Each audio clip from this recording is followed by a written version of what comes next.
We are live. Oh, What's going on, guys? what's Hey, up? hey. We got Adam here. We got Randall hiding in the background somewhere.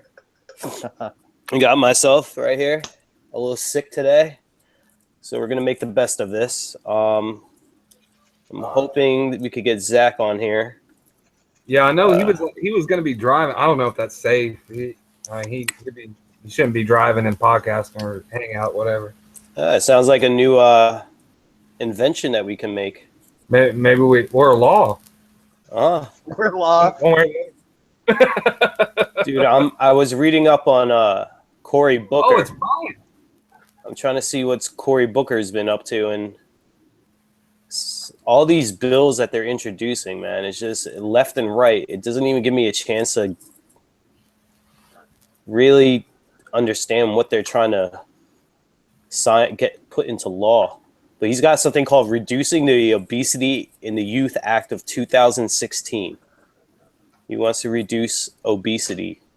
You know, we should start another war on obesity like we have on drugs and terrorism and poverty and whatever else. We should just have another war. There's enough fat people. I don't think we going on, need Ryan? a word. We'll just make more. So we got Ryan that just joined up. What's going on, buddy? Hey, what's happening? Too much. A little sick here, so bear with me again. So, gentlemen, let's see what you guys want to talk about this week. I guess last week we didn't have any hangouts. We got here. We got another Ryan. What's going on, buddy? Uh-oh. What? R&R. Howdy ho. All right. So, Can last week we didn't have a hangout because I was I fell asleep That's why. as usual. My naps turned into all-nighters. Hold on. Can we hear the other Ryan? Can you hear me? Yeah, all right. We hear you. All right. So, gentlemen, what do you want to start with? Go right ahead. Who is everybody here? That's a good thing to start with. Okay, I'm Alex from New Jersey. A little background about me. I can't really label myself as a libertarian. I'm more of just, I like the idea of no man rules.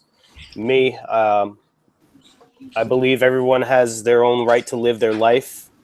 And what inspired me into politics, I guess, was the bullshit that I saw at Occupy Wall Street.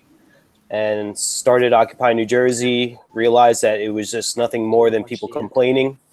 So it changed my views after a couple of years on the road. I'll watch it again with you tomorrow. But other than that, live and let live, and let's have fun with life.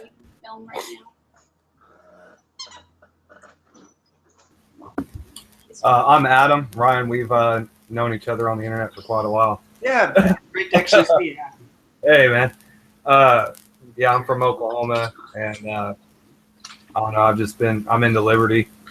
I try not to label myself libertarian anymore after what the Libertarian Party has done. So, yeah, I'm just individualist, voluntarist. Fair enough. Yeah, I'm also Ryan, and I'm from Maryland. And, taxation is theft. That's about it. Okay. I'm Ryan from Pennsylvania, Ryan Burgett. So, yeah, you guys have probably seen me on the internet. So, I've known Adam for a while.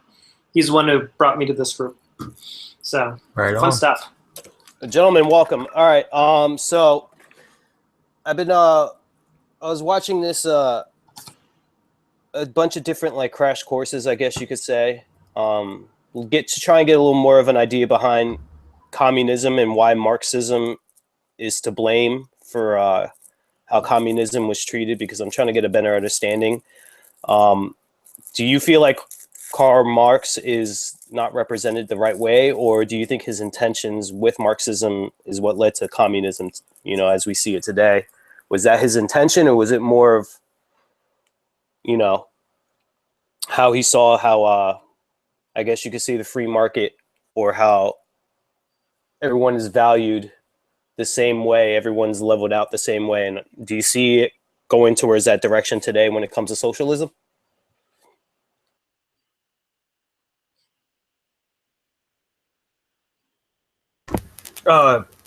Yeah, hold on. I got a response to that. My contact's messing up. Give me a second. Somebody else wants to go. I didn't quite understand the question, what you were getting at. Are you saying utilitarian reasons why it's bad, or are you saying that we've never actually seen Marxism, or like what are you trying to elicit out of us? Well, I'm just trying to see your views on do you think Karl Marx was represented in the wrong way when it comes to communism? Because from what I don't know. Because I'm trying to better understand. I'm not really a political guy when it comes to different parties, whether it be, communism, socialism, and all that. I really don't pay attention to that shit. So I'm trying to learn at the same time as I'm, viewing my views. But when it comes to Karl Marx and communism and the whole idea of revolutionists who used Karl Marx's ideas, do you think he was represented the wrong way, or do you think that was his intention the whole time?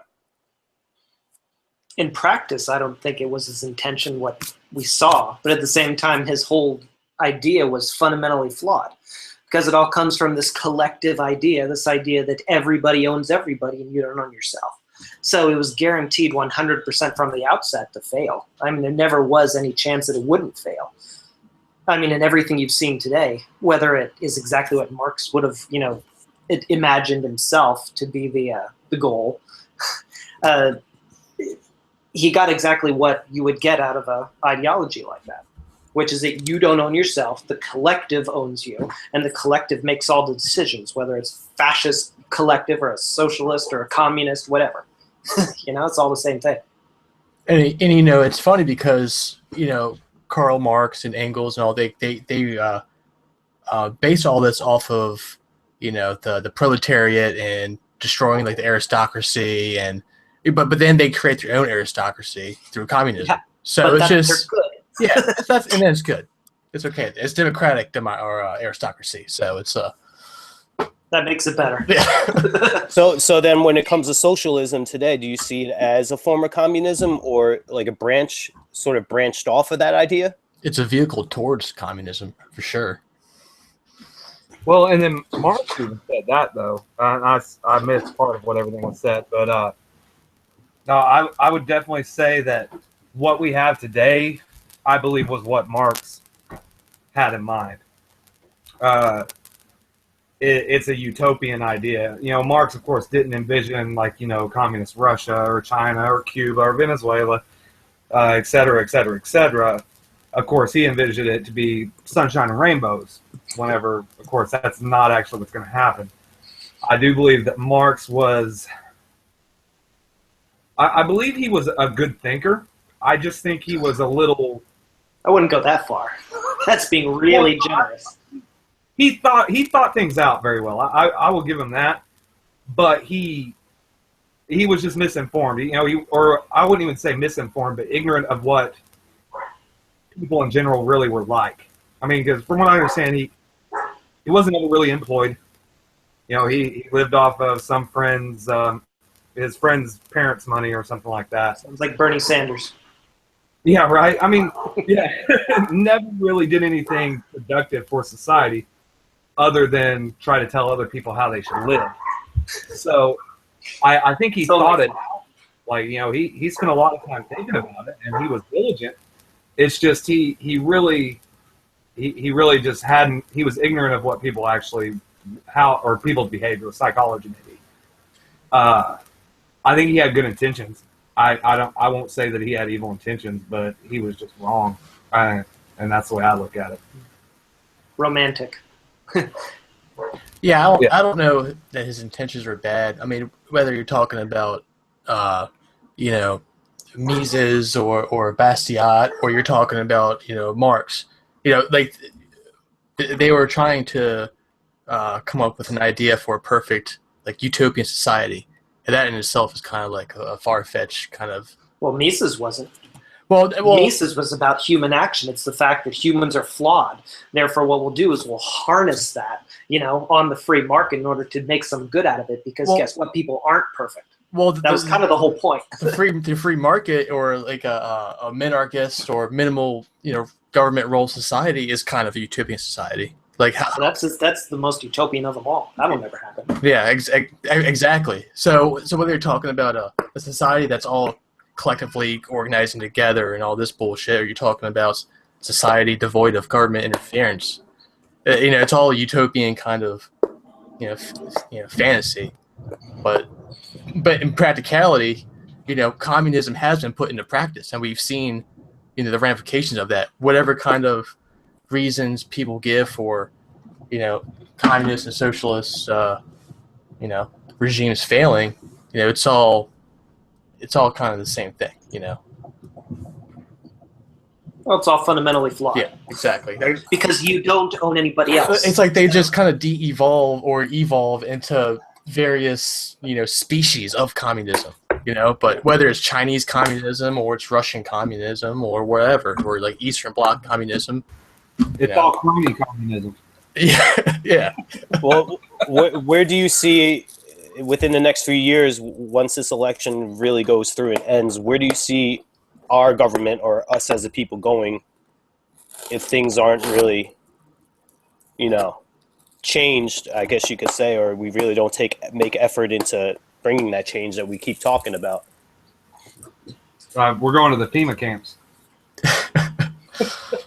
Hopefully not. Wolverines.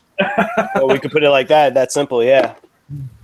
I mean, That depends on circumstances. yeah. I mean, what kind of government do we live in now? I mean, do you want to call it a democracy or a constitutional republic? Or do you want to call it what it really is? It's an oligarchy, Like, what are we really living in here?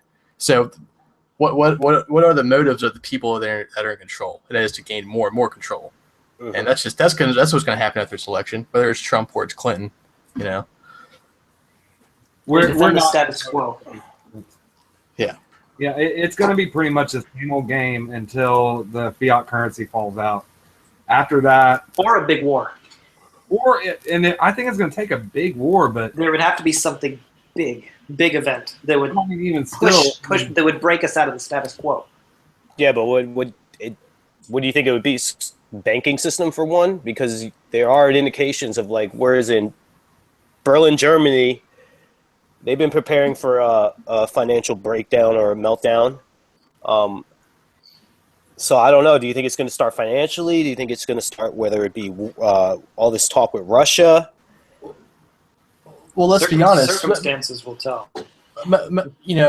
Our current economy is based off of warfare. So I mean, warfare is always going to be on the horizon.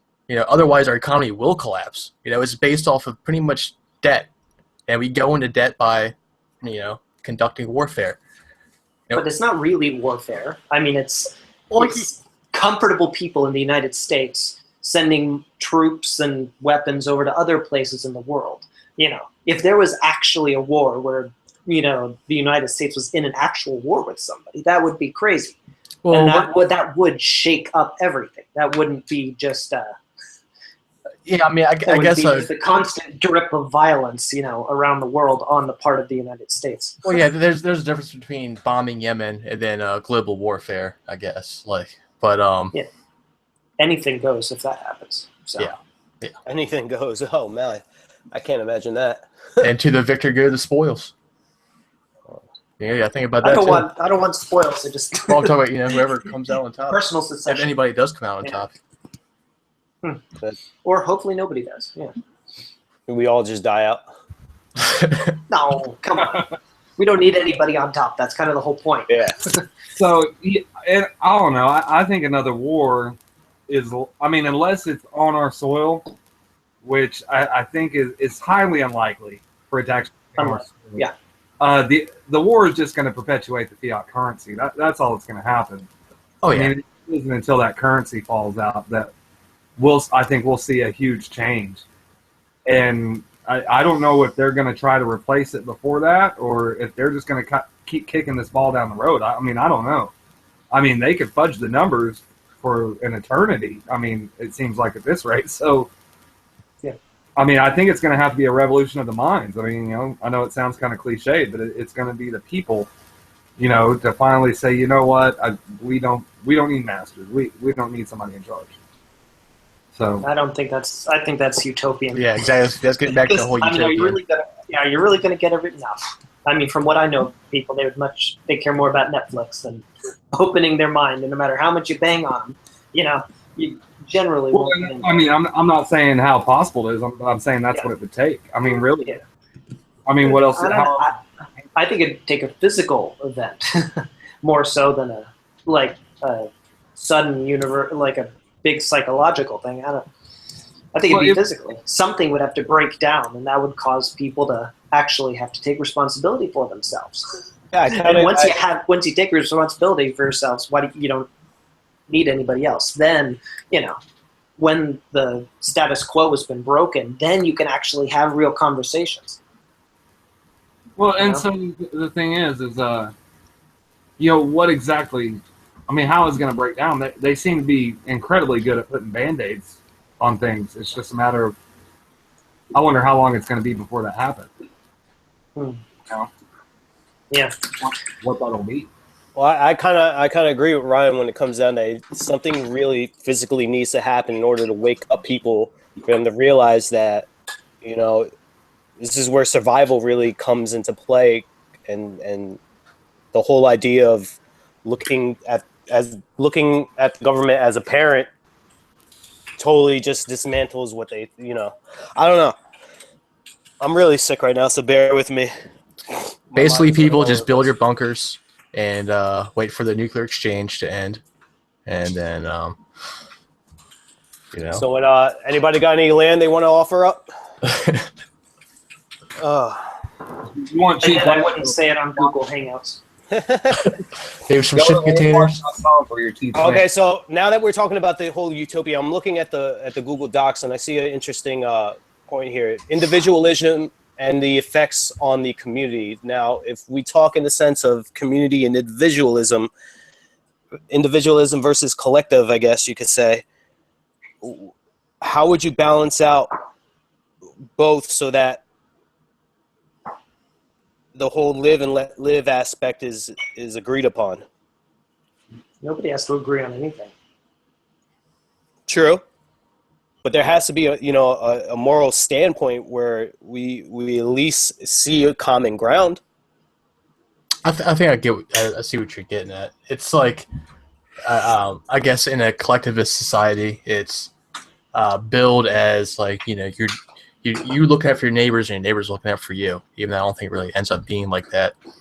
But, when it comes down to individualism, the main thing people think about when they're not familiar with individualism is like, being selfish. It kind of sounds selfish, just thinking about yourself. But the idea behind it is through enriching yourself in your own life and your life of your family, you're able to enrich the lives of those around you. So, and you're more capable of doing so. So, I see. But that's an arbitrary argument, though. It's that's utilitarian. It's saying based on your idea of what is better for someone else. By you working for your family, you will make it better for them. And someone else who's on the socialist side or something, they would have a different definition of what equality or rightness is in a group. So you could make that argument to them, but it wouldn't make any difference for them because, well, they don't see how you working for your family, bettering yourself would better society. right. So now you're forced trying to convince them that no, it really would help society. So then you get into this back and forth thing. The fact is, you can't convince everybody of that. There is no physically possible way. The only thing you can do is let everybody be. And when you let people be, people look out for themselves. They take care of their families and their property. And you don't have to agree on any rules to take care of your family and your property and try and make a living. That comes naturally as being a human. It's only when you inject something artificial like the state, that causes people to not actually take responsibility for themselves. And it replaces their instinctual, a sense of preservation. It replaces it with this idea that, oh, well, I need to go through the state or get something from the state or from other people. And that's like the biggest difference is that, right there, collectivism requires a state apparatus of some sort. Okay, the individualism needs no state, no government, no ruling organization. People don't need that. Exactly. It's just a lie. It's the ultimate status quo lie that you have to have that. Yeah. Because if you get rid of all law, all government, all everything, you still have a group of people who look out for their own interests, who will still try and get food on the table for their families, who will still try and build businesses that will provide goods and services in order to make a living for themselves. Right. They'll still protect their home and their property. It just goes, that's what humans do. And they'll organize You on a know? voluntary basis. Yeah, you don't have to force anybody to do anything. They'll look out for themselves. And guess what? I mean, like, I'm a pastor in the church, and I teach people about personal morality between people. But that's a separate thing. That has nothing to do with the state forcing something on somebody. I'll talk about loving your neighbor, but it's not. Therefore, this group of people steals from this group of people to give to this group of people to make this people feel better about themselves. That's insane. But the thing is, in a free society where everyone looks out for themselves, then you can actually have that conversation and say, now let's talk about what it means to be an even better human being, And then that's where charity comes in. Real charity, not this weirdo, freakish thing that the government does. Well, that's talking heresy to a lot of people, because you're going against Well, the the church truth- or the state. How dare you? Yeah, well, that's why you need a physical something radical to break the status quo. Because Well, what do you people are just What do you think radical would need to happen in order to wake up people? see. That's the real question. I don't know. We would have to be cataclysmic. Other than, a complete meltdown or a war or something. Which none of those do I necessarily hope for. It's not like I sit at home like, oh my goodness, wouldn't it be great if all of society collapsed? But get down the road, that's what I look forward to. Time. Nobody wants the calamity. That's the thing, though. I mean, to look for the cataclysmic event. I mean, that's a horrible thing to think about. It's not something to wish for at all. Yeah. I mean, it's to hope for, and that's really the direction I was going with the idea of the revolution of the mind. Because without a cataclysmic event, that's what it would take. And I understand how unrealistic that is, but we were talking about what it would take, And I mean, yeah, I agree. Some kind of cataclysmic event to just wipe the slate clean definitely would, but it's not preferable, And it doesn't prevent another government from forming. And that's one thing I'm really concerned about, where people talk about, a revolution, another civil war or whatever. There's no telling what kind of regime would replace. Yeah. The key, though, is to break off. The key is secession. The key is not to let things collapse and then desperately reach out to grab onto other people to come back. The only way it would work is if everything fell apart. And then people said, okay, I'm done. When some government over here comes up, it's like, I'm not having a part of that. And people remain separated to their own separate little groups. That's the dream. That's the thing. Governments excel at violence. So if people are going to rely on violence to free themselves from the government, that's just going to create more government. Because they're good at that. Well, that's why a revolution of the mind won't work, though, because you can't physically separate yourself. You can't break free of the government system right now. You can't secede, no matter how freed your mind is. It doesn't matter. Even if everyone in your state has a free mind, the United States isn't letting you go. But the thing is, in a cataclysmic event, without free minds, you're just going to replace it with another oppressive regime. I mean, it's going to at least take a mix of both, in my opinion. I mean, without people saying, you know what, we don't need, you're still going to need everybody to say, you know what, we don't need anything else. I mean, it's just whatever it's going to take to get that to click. Yeah. I mean, that's really what it is. That is a good point. Yeah. So then, Hey, what if state power is actually impotent, and what if the state control is actually an illusion, and we already have freedom within reach, We and know we're only allowing the that. state. You're talking my language, to- Zach. Talking Yeah, my yeah. language. What's We, that? Whoa, Alex we already Jones. know that. The whole world is in anarchy. We Look, already man. own ourselves. We're already free. Look, man, We I'm already just buying my choose. filters. Yeah. No, I'm saying there is no grand conspiracy. We lift back the curtain and to find the Wizard of Oz, and there's no one there. That's what I'm saying. I'm saying the opposite of Alex Jones. There's no Bilderberg group deciding everything that happens to us. Well, the there's no Bilderberg one. group is real, man. They really do crazy stuff. Okay, I see what you're saying. So there is no That's completely different separate group. topic. It's just our federal government. There's is just actually no one to ridiculous. fight against except ourselves. We are the ones allowing our own slavery. There's no. You There take is no, responsibility for that? Why do you take responsibility for that? You're not the one enslaving yourself. You're not the one stealing your money.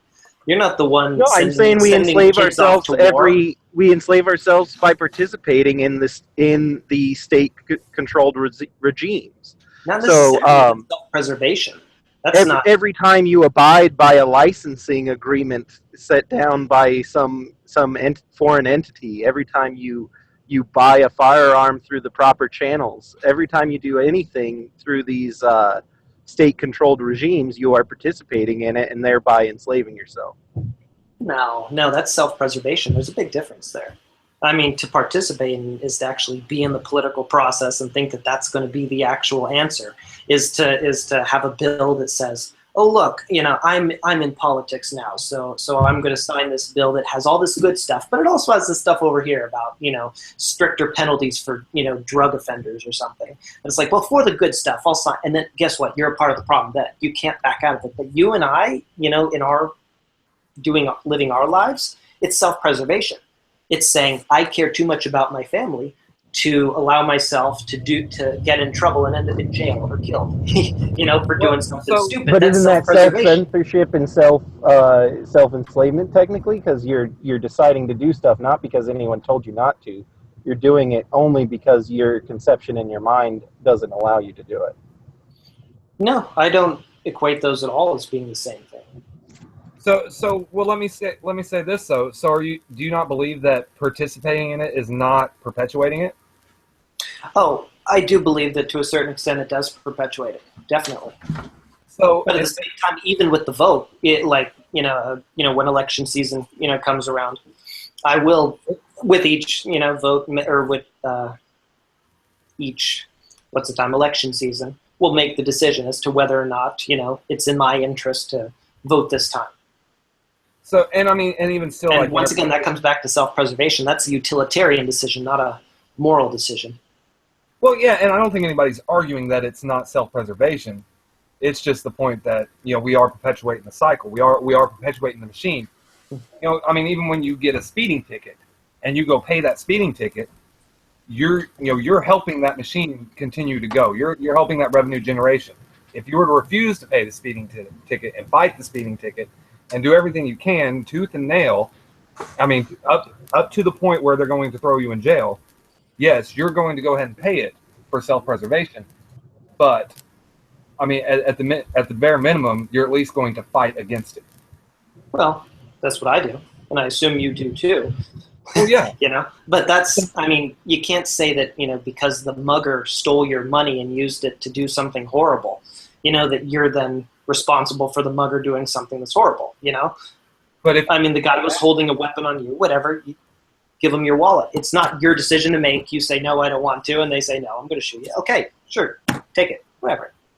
It's still technically a decision. It's not a good decision, but it is a decision. And, I mean, you still have the option to fight back. Let's say you have a gun in your hand, and somebody still comes and steals your wallet. I mean, to an extent, it's, well, why didn't you shoot him? That's the first thing somebody's going to ask you. Now, granted, if he had a bigger gun, well, then you have a better reason. But no, I mean, go ahead, Zach. Zach, were you saying something?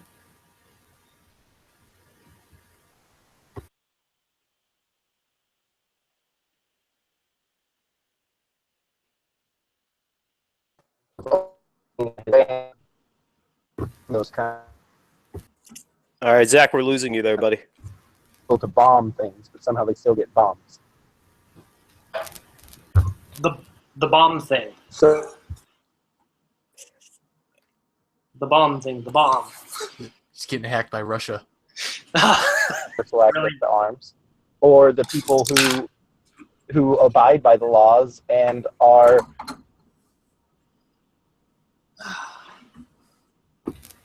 So yeah, I don't know. I can't hear Zach. I mean, and I'm willing to admit, whenever I do participate, that I'm not helping to end the idea. Of therefore harmed by. I think Zach's going through a dead zone. Yeah, Zach, if you No, can hear us. I muted myself. I'm sorry. I didn't know if you were talking to me. Oh, well, you kept cutting out. We couldn't hear you. Yeah, you're like driving through the mountains or something. I don't know. I just pulled into my house, though. Okay.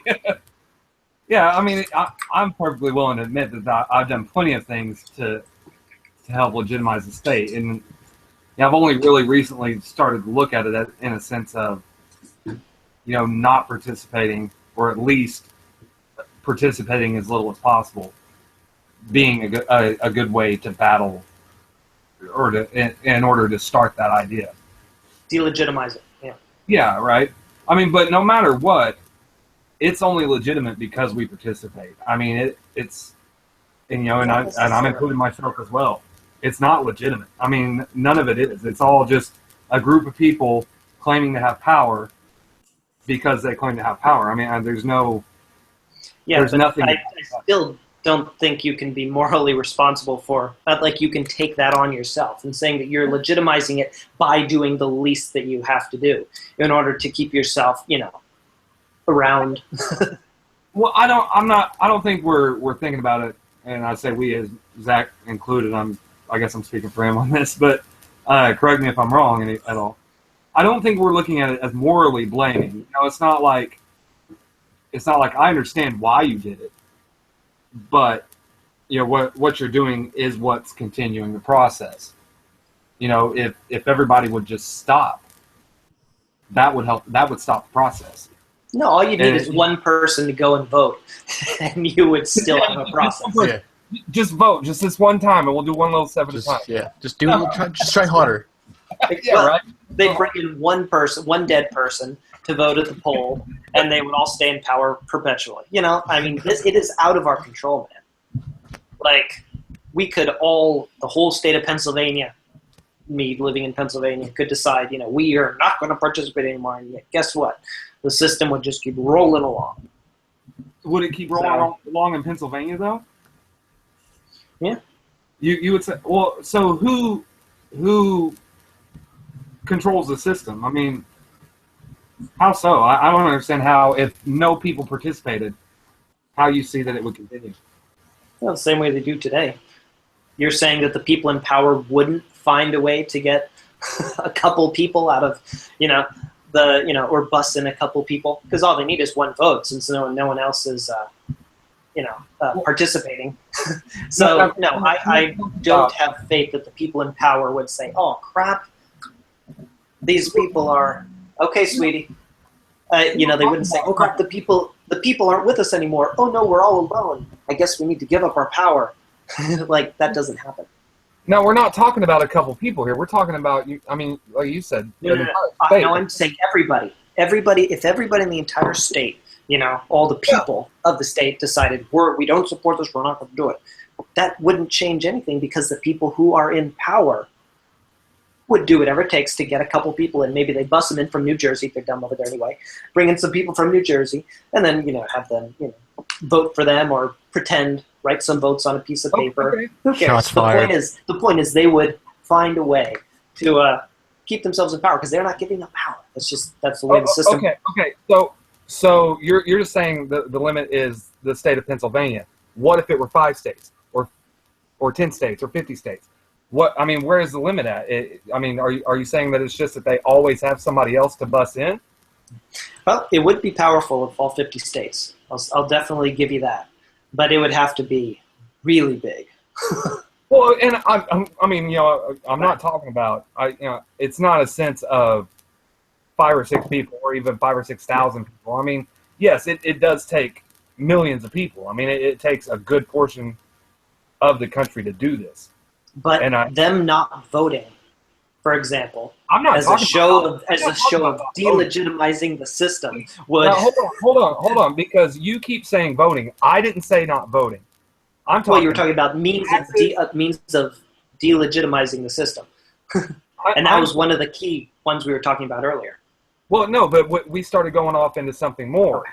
We were talking about not paying for licenses, not paying for taxes, not paying fines, or any of that. Not going to work for the government. None of that. I'm not talking about just not voting. I'm talking about not participating whatsoever.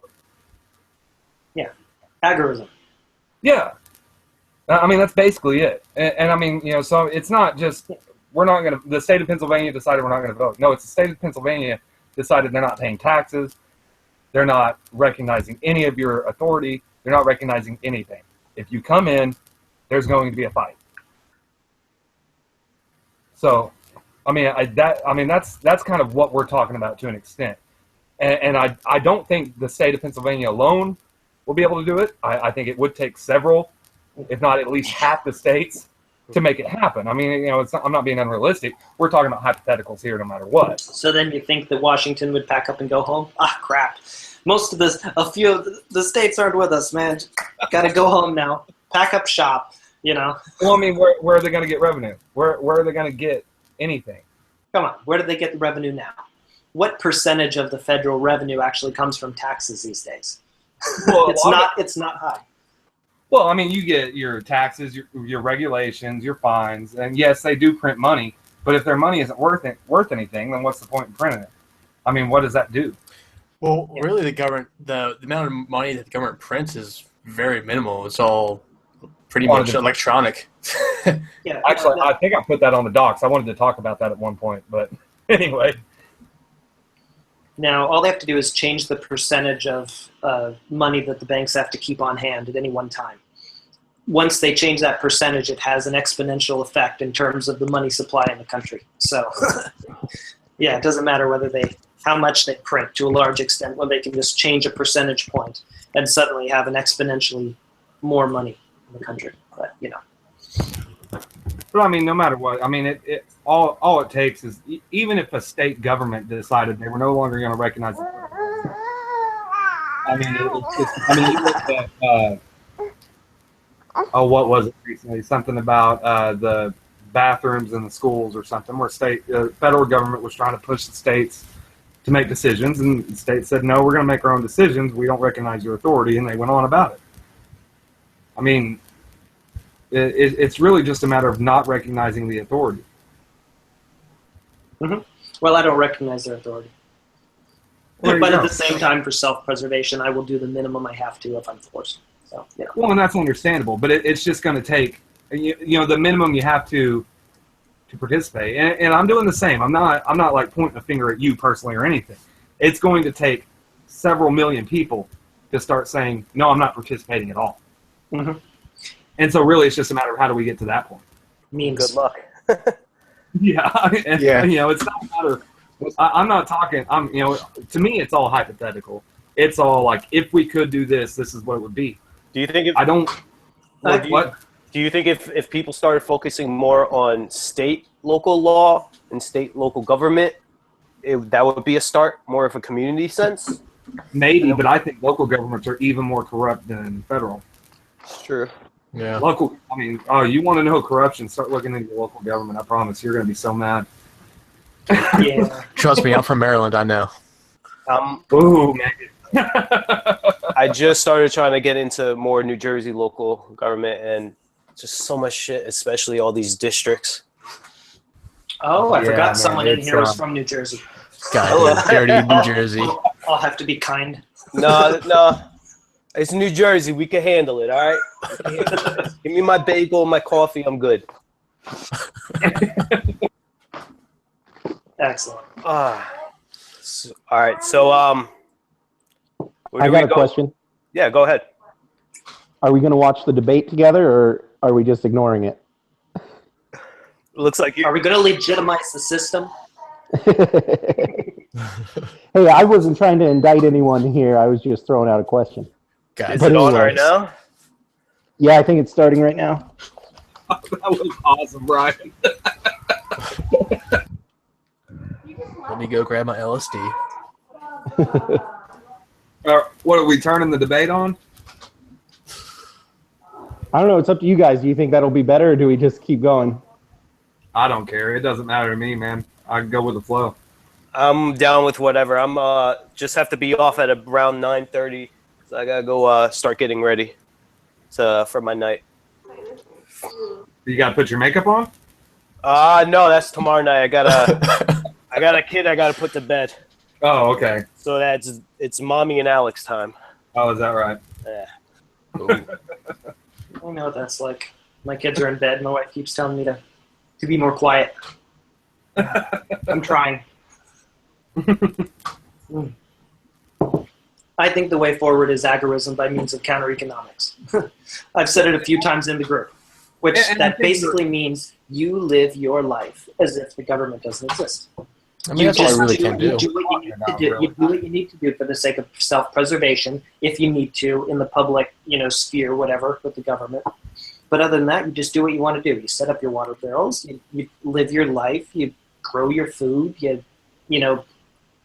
You invest in different monies. Like you open alternate markets. You find people who want to purchase the goods and services you as a person have to offer, like completely apart from a state system. You know where your food comes from. You know where your water comes from. To the point where where the government can keep doing what they want, but you're just like, all right, I'm set. Like that's what we need to do, because then whatever crazy event would happen, we are as prepared as we could be for whatever happens, And that's the whole point of agorism by means of counter-economics. After Murray Rothbard wrote his For a New Liberty, the Libertarian Manifesto, what's his name, Samuel Conkin, said, that's really great. I love that. I love it in theory, but there's nothing about practice. So he wrote the New Libertarian Manifesto in, I think it was like the 80s, 85 or something. And in that, he laid out agorism by means of counter-economics, which is where you just do your own thing. And then when enough people are doing their own thing, the government becomes irrelevant at that point, which that just makes perfect sense to me. Like, just ignore them. Do the least you need to do for the sake of self-preservation, and just live your life. Do what you need to do, and then come what may, you're ready. Hopefully it's a big thing that causes us to have free equilibrium, in a voluntary society in the future, or not. Regardless, we're ready to weather the storm. Well, and honestly, I really don't see much of a difference between everything you just said and what we were saying. I really don't see how they conflict. No, I don't. They don't conflict. We're on the same page. Yeah. It's just a matter of terms. Yeah, really. I mean, and I'm not against agorism by any means. It's just a matter of a reason to do agorism or to participate in agorism is that if you don't, you're really just legitimizing the state. So well, and one of the key places we can do that these days without a huge investment is with technology. Technology really allows us to do so much we couldn't do before in terms of communications, in terms of just software development. Well, look at Uber. The possibilities, the things you can do are just crazy. But even apart from Uber, imagine a non-official Uber. Imagine an Uber that's not on the Google Play Store that the people who know about it can use. Or imagine alternate Play Stores. Imagine the kind of like Uber now. The government is ripping into them like nothing. They're being sued now in Chicago for not having wheelchair ramps into their cars. I mean, I've seen right, and I think Uber is trying to play ball with the state, so they're not a perfect example, but sort of for instance, there's that. There's distributed manufacturing, like 3D printing. Though we need to encourage those kind of things, but even on a more separated basis, where it's not reliant on the state, where the state can plug on it. All right, so hold on then. Let's stick to Uber because you ever heard of gypsy taxis? No, sounds scary. Okay, so the Jersey thing. Yeah, so somewhere, take your money. Give me a test, Gypsy. So basically, they're taxis or for-hire vehicles that basically do not follow any rules or regulations like taxi companies do when it comes to government. The only thing is you gotta hold on for dear life and hope that you make it out alive, because these guys, since they don't follow any real rules or regulations when it comes to the government sort of sense, they're really just the more of the wild, wild west when it comes to... Well, and that's where technology comes in, because the technological advancement of Uber isn't that you don't have to be a taxi driver anymore. It's that you can rate and review both the driver and the rider. That's the real innovation of Uber. Absolutely brilliant. Just like Airbnb. Yeah. Right. So that way you don't go in a gypsy taxi, which is all Uber is. It's just a bunch of gypsy taxis, but you can see what other people have said about them. I see what you're saying. Very true. But also there's this thing because they know your location and all that good stuff. Mhm. But you can provide that stuff even apart from the state. You know, that's just that's what I would love to see more of in the future. You know, and it starts with just you and me doing simple things like encrypting our internet traffic. You know, and communicating over secure ways that aren't, you know, be able to be read by the government. No, they just little things. That's where it starts. Tor, obviously, the darknet. So.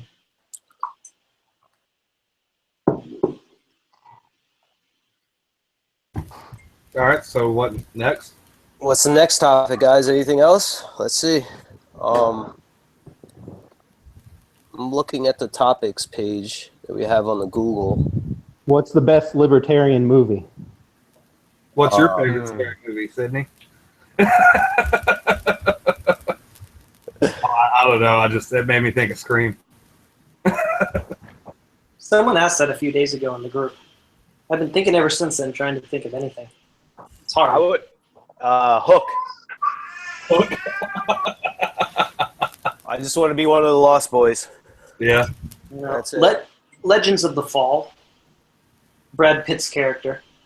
He just did what needed to be done. With, you know, he didn't care what anyone else said.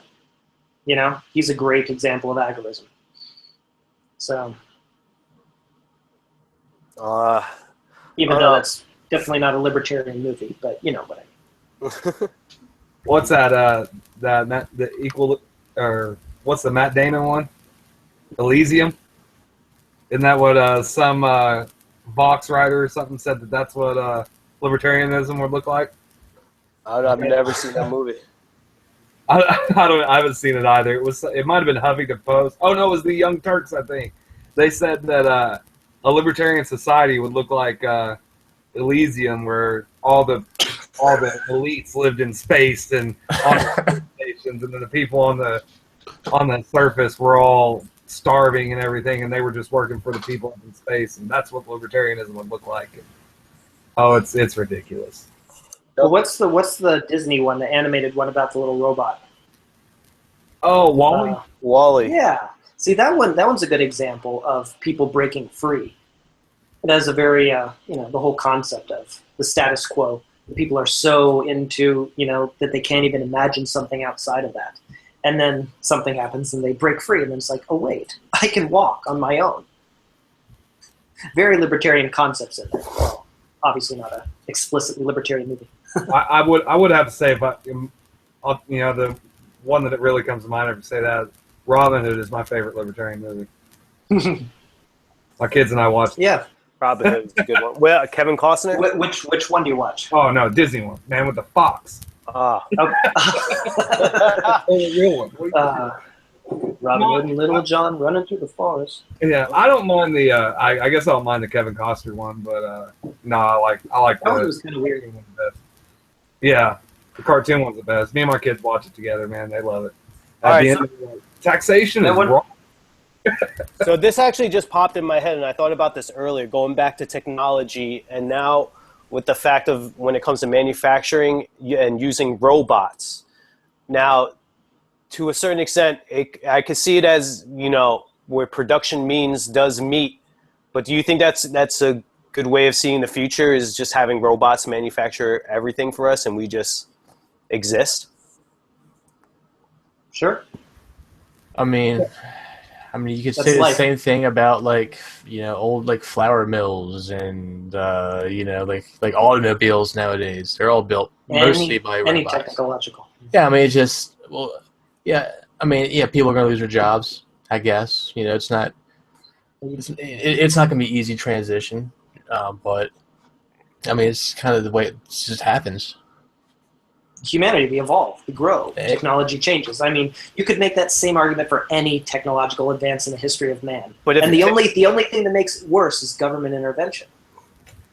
Imagine if the government had propped up the wheel, the wagon wheel makers. And unions. Then exactly, if they pushed those, it would have pushed vehicles back, and you would have this more time of weirdness transition between, from wagons to cars. How You many know? horse ranchers got put out of business with the automobile? You know, But once again, when the automobile came, the world changed, and if everyone stepped back, and guess what? People were able to advance. We had Henry Ford, who revolutionized the factory. You know, all these crazy, awesome things that happened. You know, that's great, but that's what happens when you just allow the market to move forward. We're humans; we evolve really fast. I mean, we really do. We are masters of survival. well, what will become important in that the job market of, I guess, the future where robots make everything is going to be people that know how to do that kind of stuff, like robot stuff. I guess I don't know how else to put it, but you know, and just like Programmers nowadays, rule the people world. don't need to know how to grow cotton anymore. You know, I don't know. But do you think that's a good thing? I mean, it's a thing. Whether it's a good thing or a bad thing, I don't. I mean, we just have to get there and see, right? yeah, I guess, but I don't think it should be something that should be manipulated or like intervened. Exactly. Yeah, nobody knows what we need to know or don't need to know.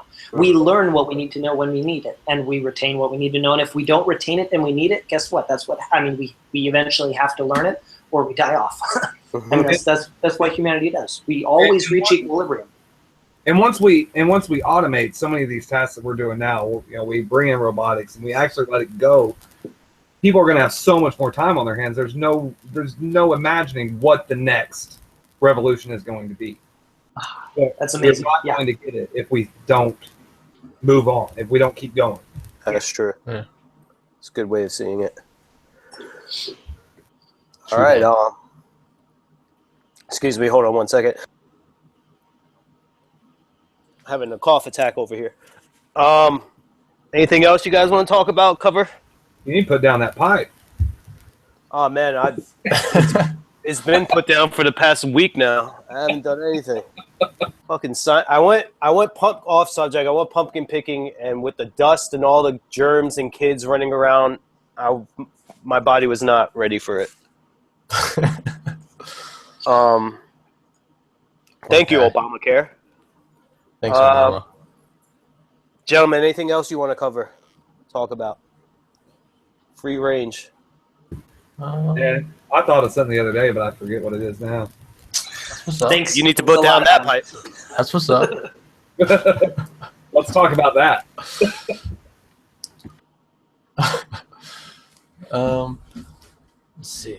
So what do you normally do on these these chats? What is exactly the goal or the point? What? We're anarchists, dude. We sit around and just talk. And then, Chilling. Okay. It's really, I don't know. In a sense, I would really, in my eyes, be just a soapbox for people to just debate, talk like what happened, you know, just now, bring out ideas, educate at the same time. You know, just, I guess it's hard really trying to structure something when the whole idea is live and let live, you know, and trying to figure out, okay, well, we should organize it this way. It's really just free for all right now until we could get more people on here. Man, I gotta be Hopefully honest. it would I be think free for all then. I love the format that we've had so far. I mean, we've done what 3 or 4 episodes. I think it's great. Yeah, I mean, This is fun. How many viewers think it's good? But I think they're great.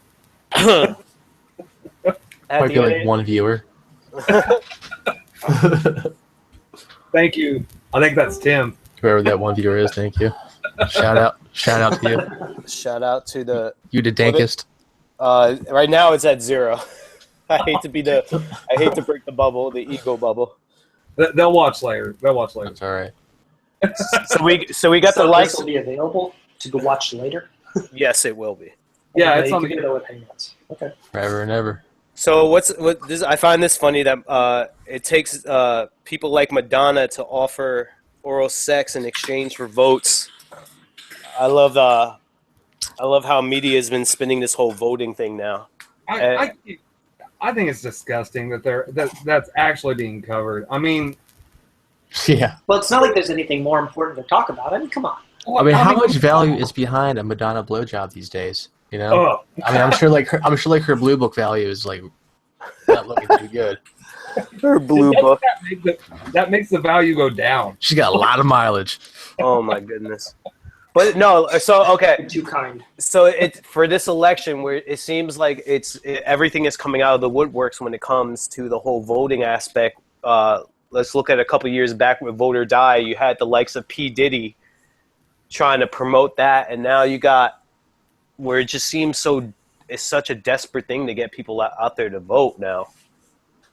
What's going on? Well, it's because voting, that's how they perpetuate the system. That's what we were talking about earlier. They have to have the voters, so. That sense of guilt. Get everybody thinking that they're responsible. And when someone bad gets in, they say, oh, man, we need to do better next time. We? What do you mean, we? It's not, you're not the one doing those horrible things. It's those freak oligarchs in power. It's like, come on. What a better way to legitimize this system than getting your favorite rapper to, motivate the people to get out and vote.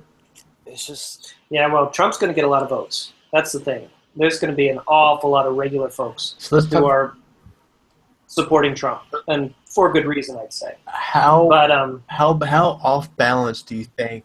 Like, because all you see in the media, like any media avenue, is like extremely anti-Trump.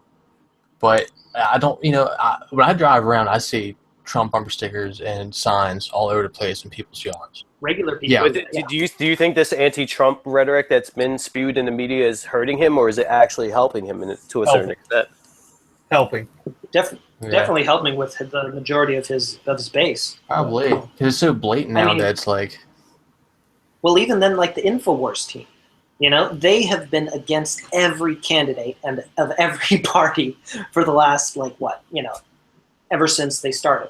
Basically since the 90s, Alex Jones has been just railing on everybody except Ron Paul. Ron Paul and Peter Schiff were the only people that they promoted in any way on their show, and briefly Ted Cruz until they realized he was just another neocon. But regardless, they're actually putting their weight behind Trump, and most people don't realize actually how powerful that is. Because media's been trying to catch up with InfoWars for a long time. I don't know if you've noticed, Glenn Beck, how he's completely changed how they do everything with their Blaze TV and all their stuff. They've been copying InfoWars. And lots of other people are learning from their platform because they get so many millions of people in viewing YouTube and radio and all this other stuff. They're powerful.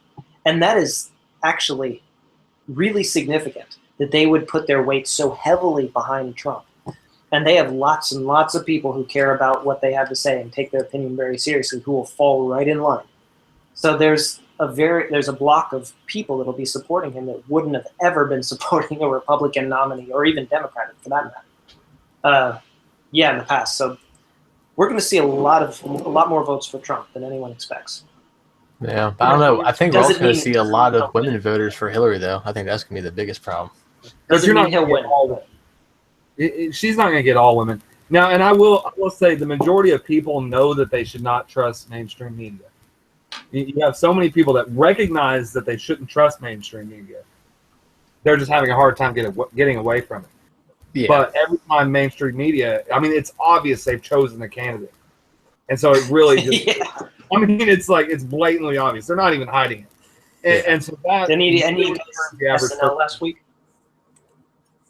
But, and I think that's really why the mainstream media dumping on Trump so much really just helps him even more. Yeah. So, time will tell. I still can't believe that we have the first the first person who's actually for his entire life has been a vocal military non-interventionist is actually the Republican candidate. That just that blows my mind. I mean, that's amazing. That's huge. When was the last time the Republicans pushed someone like that? I mean, it is how many? Actually, never. Yeah, I can't think of one they have, but I know, but this is crazy, and yet that's the thing. The anti-war left, it's just gone. The ones who talked about Bush invading all the countries, horrible Bush, and then Obama does more invasions and bombings, but they don't talk about that. No, it doesn't matter. We have Trump, who's the media loved him. The guy's been a leftist liberal dude his whole life, and he shows up on the scene and he's anti-war and anti-military interventionism. He, ISIS could kill the terrorists, whatever. But still, like that's shocking. And they turn on him like he's the biggest monster the world has ever seen. It's just the hypocrisy. Literally Hitler. Literally Hitler. Yeah, it blows my mind. Like every time you say they can't surprise me, the media can't surprise me, and then they do. It also shows how far to the left most of Hollywood is too. Because it's not just the mainstream media, like news media, but it's like just like every goddamn actor and seems, I don't know. I mean, there's a lot of reasons to be anti-Trump, and I'm not really bashing people for being anti-Trump, but there's a lot of reasons to be anti-Hillary too. And like, it's like where's that? Like it's just where's all the leaks coming out that's like indicting her and all this shit? Where is that? And, no, it's just amazing. That's a real tragedy. Well, the moral. Go ahead. Well, I was going to say the moral problem here, the difficulty, is that you don't have on your ballot a vote against. I can't check off not Hillary. Like a thumbs down on Facebook. Exactly. Yeah, you have to vote for somebody. If you're voting, you have to vote for one of those people or write somebody in. But the thing is, the person that you give a positive vote to, you're voting for them. And if they use that power that they've gained, supposedly through your vote, then you are in some way, whether small or not, in some way you are responsible for them. And that's what worries me. In like 2012, for me, it was so easy to look at the ballot and see Obama, no. Romney, no.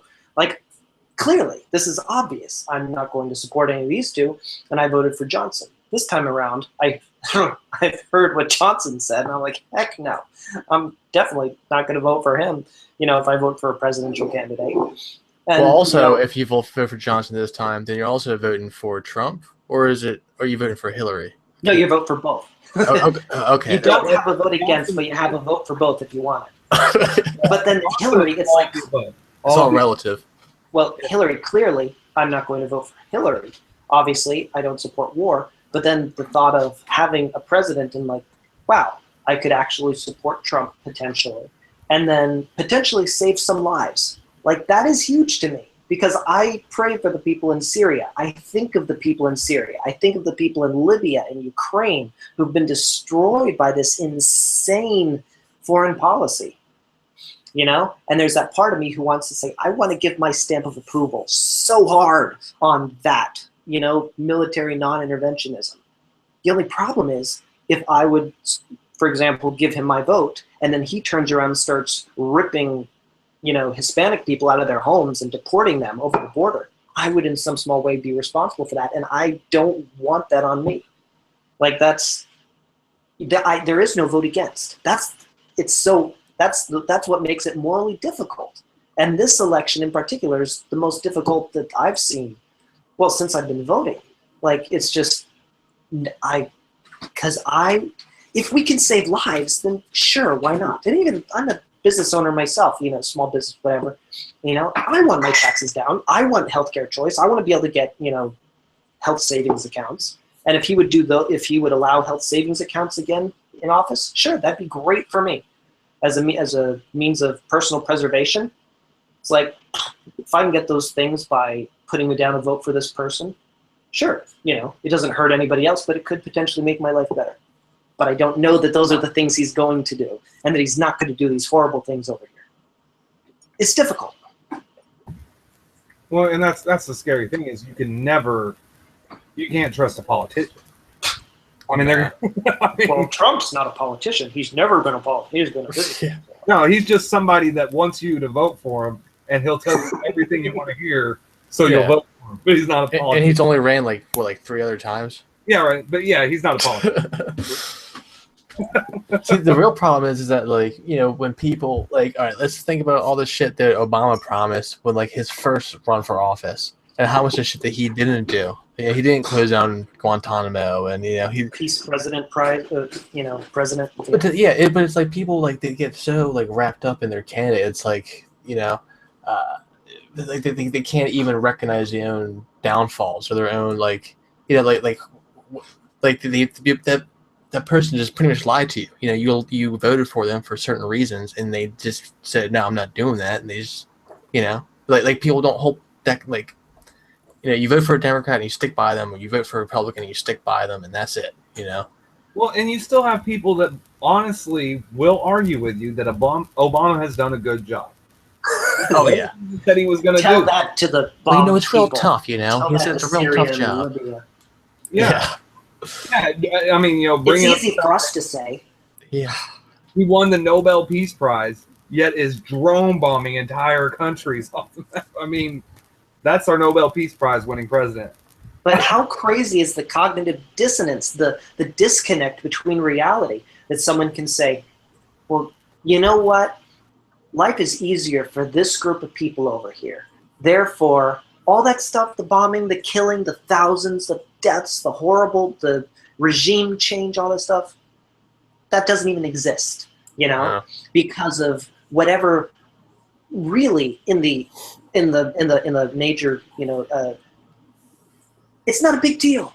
Like his domestic things, So what if you pass some new little law that pats some special group on the head, or does this? What, taxes go up? They always go up, and you lose more choice in healthcare. When has that not been the trend?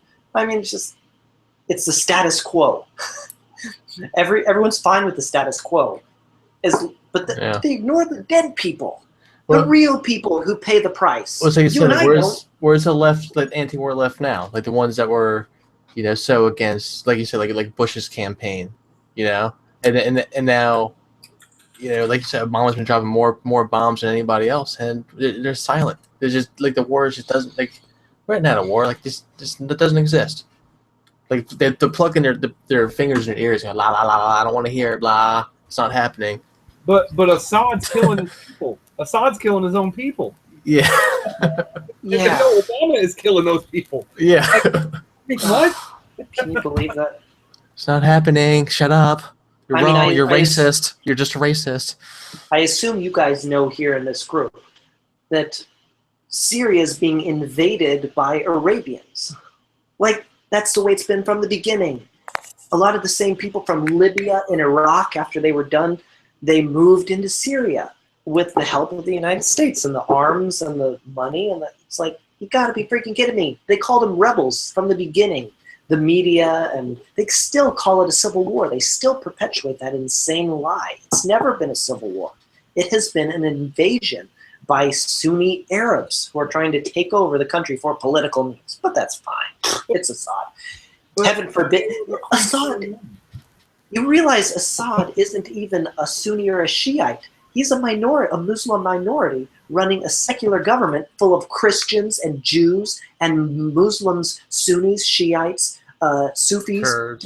the Kurds. Like, it's the only secular democracy there, secular government there, and it's run by minorities. Heaven forbid there's a Middle Eastern country run by minorities. But That's also, just- they're also we have friendly to with regime Iran and change Russia. that. That's their big problem. Oh, heaven forbid. God damn it.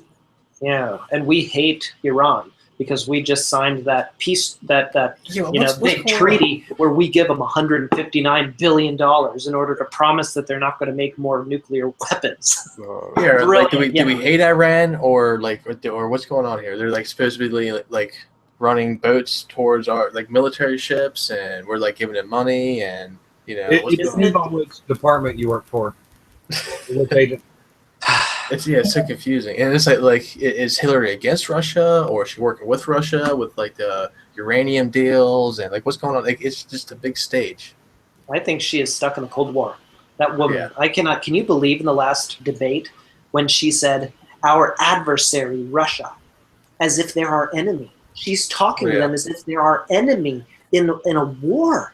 But then And- she's made deals with them while she was in the State Department, so it's She like did, but she is her entire career has been extremely anti-Russia. yeah. If you look, it's always been extremely pro-NATO, pro-missiles. All the regime changes were directly affected. Any Every regime change we've made in the Obama administration in particular has been directed at Russia. And Look it at could Ukraine. be every single one of those has been an act of war. I mean, United States, if they were doing those to our allies, we would have been at war so long ago. Can you believe how passive Russia has been? I can't believe they've held off this long when the United States just over and over and over in explicit acts of war. This is insane. Imagine if Russia invaded France. I mean, it's like, come on. The United States and everyone yeah, it is insane, mind-blowing. Yeah, it is pretty wild times we're living in right now. I'm surprised there hasn't been a war yet. By the end of this year, probably. Who knows? Well, I'm hoping not. I'm hoping Fingers not crossed. either. I would like to see my parents for the holidays. Let's just say that. Well, That that would be way nice. Trump can blame everything on Obama, just like Obama blamed everything on Bush. Well, that would be really awful if they arranged it and they pulled this off so that basically he would become president right as something like this comes and then they could throw everything on him. It's all his fault, and in 4 years they could come roaring in as the heroes. Well, reason to But- get excited, I'm coming out with my top 5 FEMA camp recipe list, and something to look forward to. Oh, How man. do you Excellent. gotta choose? I'm sure.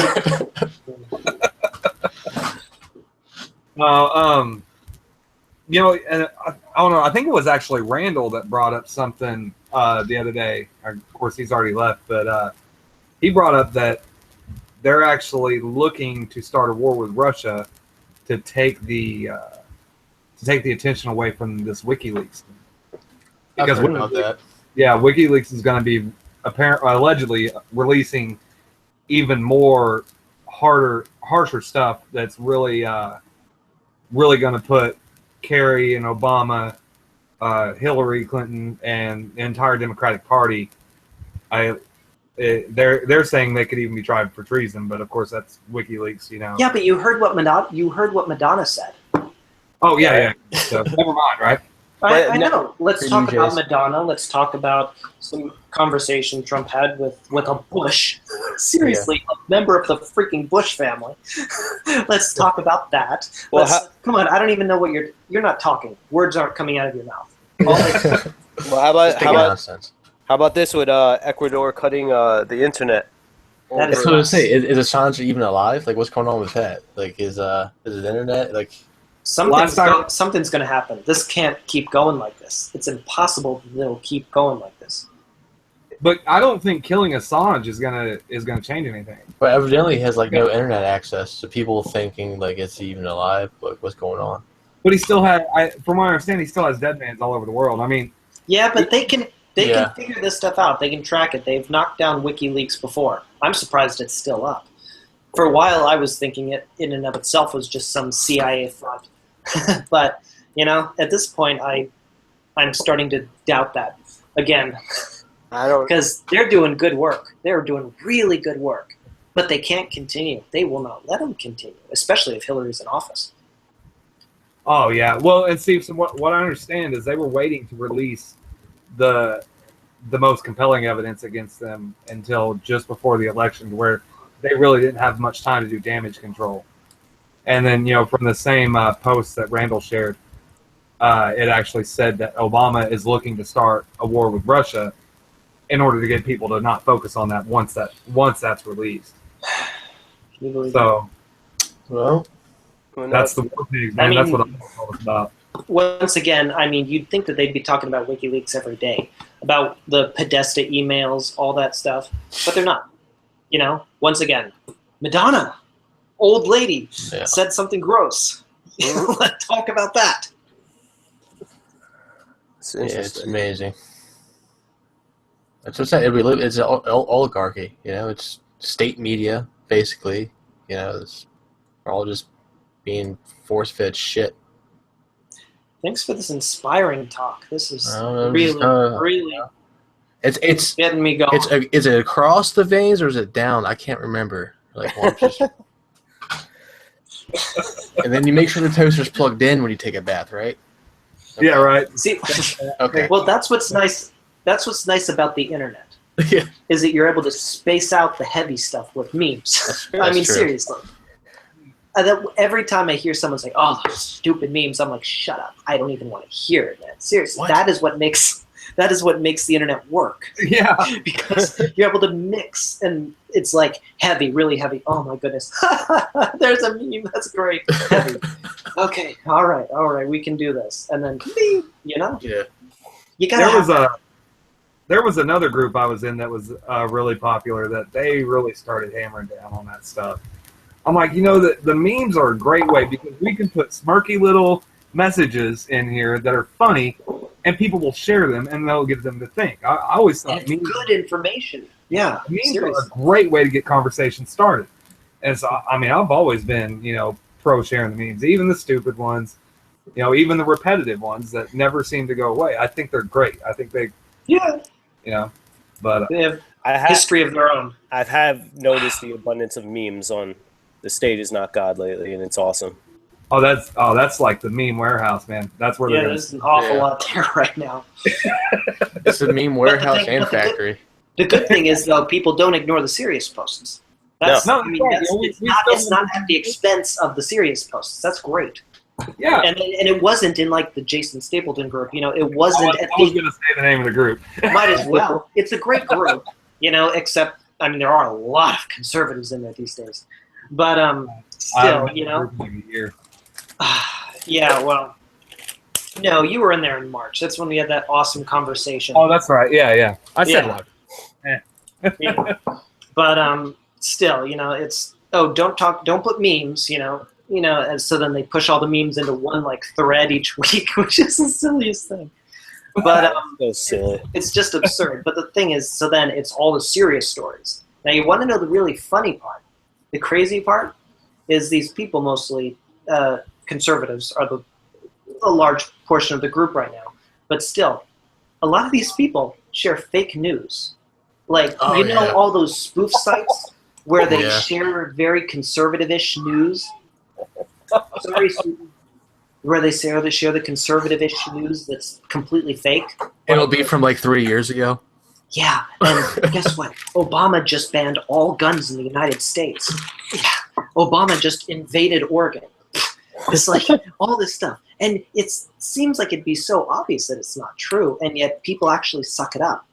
And yeah, I see more fake news stories in that group than I used to see memes. And I'd rather see memes with truth than have to sit around and argue about articles that aren't even real. Oh my goodness, and people get annoyed at me when I pop on. I'm like, this is fake. You're smarter than this. Like, use your head, man. I want to see this group now. Man, that's what's terrible though is it was a great group at one time. I mean, it was awesome. Because it was full of Tom Woods people. Tom Woods advertised, so everyone came over thinking, exactly, we're like, ooh, sweet, a group that's kind of like Tom Woods. This must be like Ancapistan. This will be fun. and it was, except that Jason Stapleton, I mean, the guy's really smart. Like, there is so much money in conservatives. And he walks this line which draws in, the libertarian-ish people and the conservative-ish people and everyone in between. There's a lot of money there, and his radio show is doing great because of it. He's growing by leaps and bounds. And if he was tailoring his show toward we ANCAPs, he would have nowhere near the reach that he has today. So he's gonna be making a living off of this, and that's good for him. The only problem is because his show is so comfortable for conservatives, it brings lots of them into the group, which means we can't have as blunt of conversations as we used to have. You can't say, "Oh, well, this is why so and so is better in a voluntary society," because you have someone show up and say, "What do you mean a voluntary society? Yeah. We need roads. Are you trying to redefine libertarianism?" It's like, great. Let's have this conversation for the 100 millionth time again. It's like, I want to have conversations without having to preface it with blog posts or something as to, no, I'm not a crazy person. Come on. Let's just talk. And I will say, I think Jason's program is a good stepping stone for somebody moving towards libertarianism. But once you move past that point, I mean, like I quit listening to it. even before I left and came back to the group, I had already quit listening to it. I mean, you know, it's good content, like I said, for that stepping stone. But yeah, once you get into where you're further down the road to anarchy, you know, I mean, it's a little bit different. Yeah, I mean, he openly says that, you know, he's still at minimum minarchist. Oh yeah, he was like going to war against ANCAPs. You know, earlier this year. It was kind of weird, surprising. You know, does Tom Woods still advertise him? I don't. I haven't listened to podcasts in forever. Yeah, I've not listened to Tom Woods much recently. I'm gonna check these guys out. Thank you for bringing them up. I've never heard about them. Like I said, I'm not really one to follow these type of things. I'm still learning. Well, if you want podcasts, man, I will. I just saw the post. Paul just posted official debate thread in State is Not God. Oh, anytime. Let me just delete that right now. Delete this. Physically While we're having this conversation here, he goes there and posts it. Maybe I'll go and post the official meme thread next. Hold on, I'm gonna go comment right now. Delete this. All right, Ryan, link me up with some good podcasts to listen. Okay, I'll start a thread over in the group. Okay. After I make the official meme thread. Gentlemen, I'm gonna end this chat for today because I got to start getting packed up. But same time next week. How's that sound? All right, yeah, man. Adam, you want to host next week? I can. It don't matter. All right. We'll link up then Tuesday, the day before, and we'll talk about it then. All right, man. And gentlemen, enjoy the rest of your week, and I'll see you on the thread. All right. Okay. All right. Sounds good. Talk to you guys later.